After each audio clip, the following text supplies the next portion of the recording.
Përshëndetje doktor, një fundjavë të mbar, në media flitet për një ndërprerje të procesit të integrimit nga Bashkimi Evropian. A keni ndonjë informacion? Desa da të përshtes, përzemërsisht, ajo çka unë kam disa qeveri kryesore në Europë,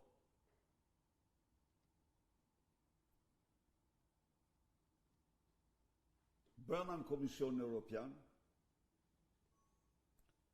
janë zhvilluar diskutime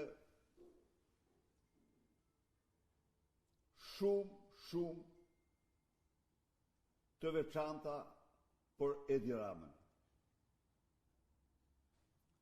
E vërteta, desada mund të them se muaj para këtyre shpërthimit të këtyre skandaleve, qeverit e mëdha patën filluar me ekspert studimin e tij. Por shpërthimi i këtyre skandaleve, qëndrimi i Edi Ramës ndaj tyre, dhe veçarisht them me atë që është dosja e Akshit, ku tregon se ai që ne qunim koordinator kombëtar për bandat, Ergys Agasi, ishte vetë Edi Rama në të gjithë aktivitetin e tij, i faktuar nga dëshmitar që dinin gjithçka për Akshin, dhe ju siguroj që këto që dim ne sot, do t'ja u them shqiptarëve, burime që dim të gjitha na kanë thënë se këto që dim sot janë vetëm një pjesë. Janë vetëm një pjesë e tyre. Kështu që të gjitha këto kanë bërë që disa kancelari, por edhe vetë Komisioni Evropian, do t'jemi, ta marrin në mënyrën më serioze